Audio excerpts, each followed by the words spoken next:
Okay, so Sneako decided to debate a quite well-known Israeli rabbi on Israel-Palestine, Judaism, Islam, the Jewish inheritance of Israel, the whole concept of the chosen people. Let's get into it. You've been speaking about me on your Torah lectures a little bit. You've seen that I've been speaking about you on stream. I think that you're a breath of fresh air because at least you are honest about what you believe in. Yeah, absolutely. Absolutely. And apparently you're getting more messages from Muslims, and you condemn idol worshippers and you support the state of Israel and seem to have a lot of... It's all your fault. Because of you, I cannot work anymore with Jews. All day I get emails from Muslims that wants to convert, and they want to, they thank me for opening their eyes. You're bringing me a lot of things. I don't know. I mean, what's the point here? Yeah. People that are honest, they hear the Recording in truth. progress. And people that are honest, they hear the different topic. I don't want to diverse this. But you're saying for the... Can you fix your camera too close to your face? Can you push it back a little bit? It looks great. So you're saying that for the Goyim to go to heaven, they need to follow the Noahide laws and they can't be racist. But you're also saying that the Holy Land is promised to the nation, even though the nation of Israel is predominantly secular, liberal Jews. So you have to remember that there are 2 million religious Jews living in Israel, very religious people. And by the way, they are being attacked by Arabs and Muslims that murders them on a weekly basis. Killing them in Israel just betrayed the ceasefire and is bombing Gaza right now. They've killed far more civilians than anybody on the other side has. You're saying don't be racist, but why would God prefer a nation that's not following the laws? Okay, so let me explain to you something. You seems to me there is some honesty in you. How much I don't know, because I don't know you that much, but I believe that you're searching for the truth. Let's start from day one. There's no such thing Palestinians. Enough with the scam. There's no such thing. There's no such thing as the United States in the Bible. There's no mention of Spain. There's no mention of other nations. I'm not talking about the Bible. I'm not talking about the Bible. In 1964, Yasser Arafat formed the PLO, Palestinian Liberation, and the word Palestine comes from the Romans. 2,000 years ago, the Romans came to Israel and destroyed the Second Temple. And to insult the Jews, they named Israel Palestine after the Philistines. Philistines have nothing to do with Arabs. There was no Islam. The Arabs are not Philistines. Philistines were a nation that Samson the prophet were fighting, and they lived in Gaza. So the Romans called Israel Palestine, and the British, when they occupied Israel after the Ottoman Empire, they also named Israel Palestina. And the Arabs that lived in Gaza and Judea and all these places were under Egyptian control and Jordanian control. There is no state of Palestinians. They never had a representative in the United Nations. They never had an army. They never had a president. They don't have one history book. It's a bunch of Arabs, Iraqis. They had a Palestinian passport. But I'm also Palestinian. My grandfather lived in Palestine. In his passport, it said Palestinian. Okay. It's named after the Romans calling Israel Palestine. They declared nothing to do with Arabs. Yasser Arafat was from Kuwait. He is not Palestinian. There's no such thing Palestinian. Enough with the scam. People have such ignorance and they messed up the entire history. There is no such thing Palestinians. There are regular Arabs from Jordan and Egypt and from Iraq and from Kuwait and from many Arab countries who lived over there under Egyptian controls, who used to torture them daily. After the 6-day war, Israel occupied Gaza and gave them freedom. And even a few years ago, we gave them back the entire Gaza and Gush Katif. We destroyed synagogue. We moved tens of thousands of Jews out of their home. We gave it to the Arabs over there, hoping to make peace with them. And right after that, they started to shoot missiles in our civilians and killing people daily. Would you like your kids to have missiles falling on their head in the middle of the night every hour and sirens everywhere? Believe me. Absolutely not. But Israel's saying now, they say kill them first. This is Netanyahu's new doctrine for Israel. Ben Gvir, the Minister of National Security, just said 1 Israeli tear is equivalent to 1,000 Lebanese tears. 30% of the civilians that have been killed since October 7th, it's been children. But you're forgetting the right order.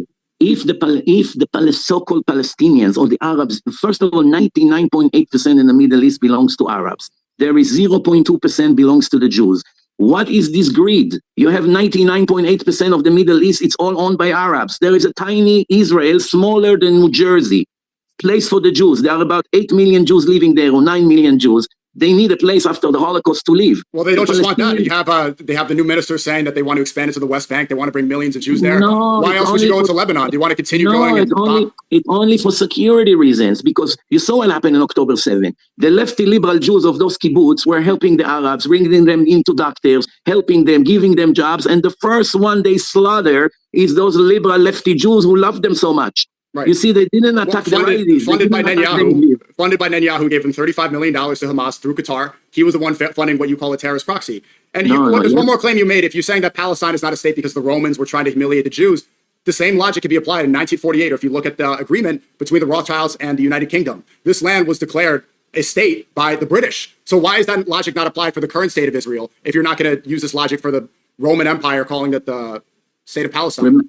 Remember, this land can be only called Israel. Any other name you'll call it, Palestina, Palestine, it's all nonsense. This is the land of God, and it's written in the Torah. This is the land that the eyes of your God is on it 24/7, all year around. The eyes of your God is on that land, and that land was given to the Jewish people. Now, the Arabs, which try to call themselves now Palestinians, they are from different countries. Every one of them can go back to where they came from. They have Egypt, aren't you Moroccan? Your name is Mizrachi. This is Moroccan. Netanyahu is Polish descent. All these people come from Russia, Hungary. What's the difference?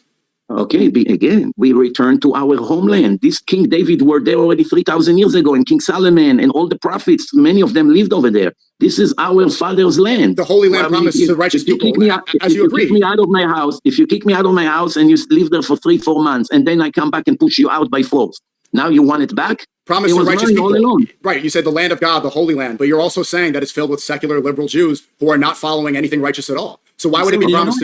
You said they don't know any better. Let them agree. But Sneako, I explained to you, a lot of those Jews have no idea what religion is. They never heard about religion. So it's a religious ethno-state that's not based on religion? No, let me explain to you something. You know, a lot of these Jews came from Russia and Poland, which communism were dominant. Communism is anti-religion. They hate Islam, they hate Christianity, they hate Judaism, they hate God, they hate religion. Communism means anti-God. They came from those countries after the Holocaust into Israel, 1917, and started to settle all the lands. There was all swamps there. For 2,000 years, nobody could grow anything there. Since the destruction of the Second Temple, there is a verse in the Torah, no one of the nations will be able to revive the land of Israel. Only when the children of God will return to the land, they will revive the land. And that's exactly what happened. In 1900, Mark Twain, the famous author, was in Israel, and he wrote in his diary, I went all the way from the south to the north of Israel. I could not find one tree, not one tree, even olive trees that grows on rocks and don't need any special condition. I could not find. We see the anger of God on the land. And when the Jews returned to the land, everything shortly after became paradise. It's one of the nicest countries in the world.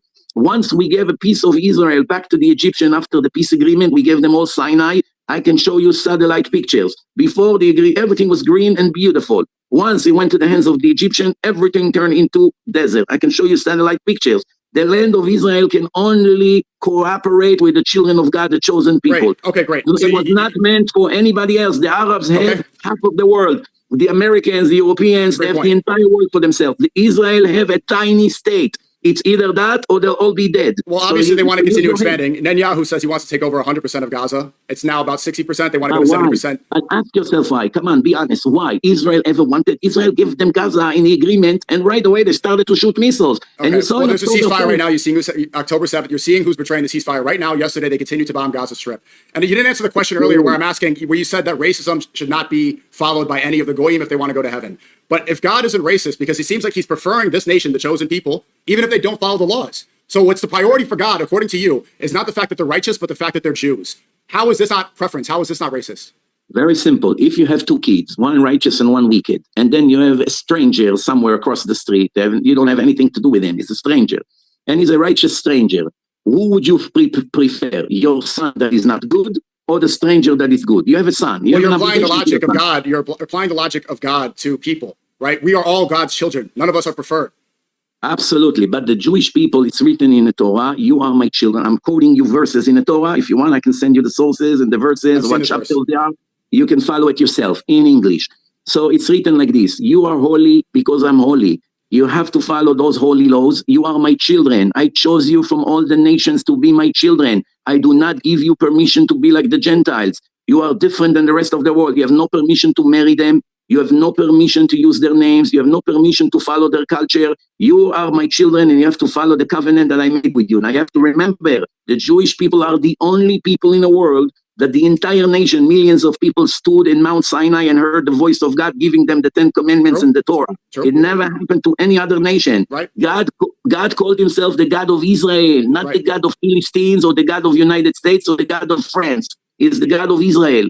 But So it was it's very betrayed obvious. because You can show the message of God. 100%. I know this. I know these verses. This is supposed to be for all mankind. But you're essentially saying God's racist if he prefers one nation above others, No, and only I, one are chosen. Why?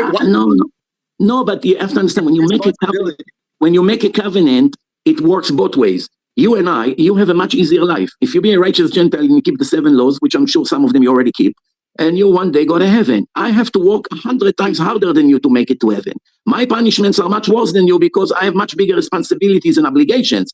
And work both ways. But you don't even believe that the heaven's equal. You believe in Goyim heaven, which is separate. Are we going to be in the same heaven if we follow Noahide laws? Different heavens, but I wish all the Jews that are not religious to go to the heavens of the Gentiles. Do you know what it means, a divine heaven of Gentiles? Those wicked Jews can dream to go to such a place because right now they have no share to the world to come. Everyone who desecrates the Sabbath, everyone that is a homosexual, everyone that is a murderer, there's a list of things that people lose their share to the world to come.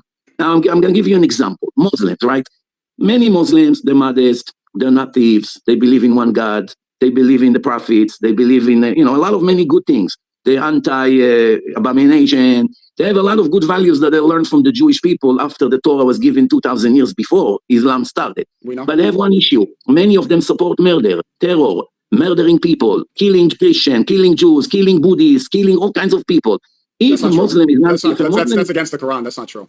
Oh, but it's reality. Almost all the terror in the world come from Muslims. The number one terrorist state is Israel. If they are now openly admitted from the UN, they're committing a genocide and specifically targeting children. The UN who hates Jews. And by the UN's Nazis. The UN's not.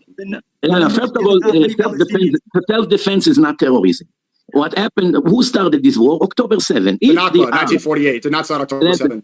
There's no such thing, Nakba. Again, you're coming back to the same scam. This land was never yours. How can you claim that something is yours when it was never yours? You're going against God? What kind of a follower of God you are? You're supposed to be a follower of the Quran. You want me to start... It's promised to righteous people. It's promised to people that are following the commandments, not worshiping a cow, not worshiping false idols.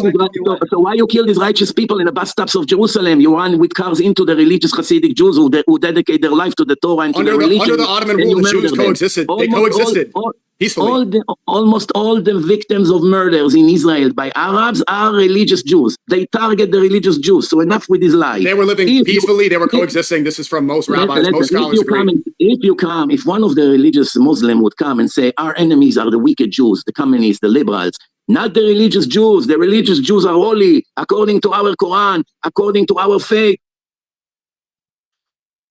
Okay, so Rabbi Mizrachi makes some good points, saying that Israel's Jewish land, according to all 3 religions. Sneako's pressing him on some points that I think because he's a religious leader, he's not thinking about these things. But what I would always say is, if you're going to make it about, if they like to say, oh, it's not about October 7th, what about 1948? And to that I always say, what about the last 1400 years of Islam? What about the last 2,000 some odd years of Christianity? Let's talk about the persecution that Jews went through under their rule.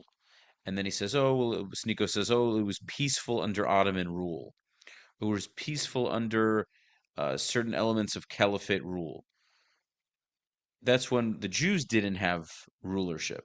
So we were living under their thumb, under their rule.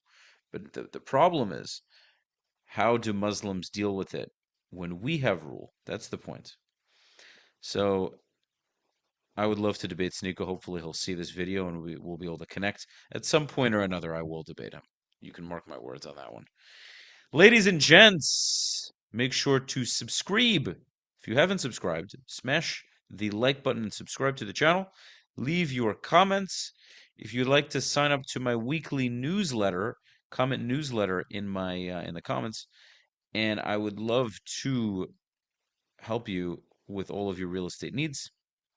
As far as supporting the channel, if you believe in my work and want me to continue growing and improving my channel and my videos, go to the Buy Me a Coffee link in the description and share whatever donation you feel is good for you.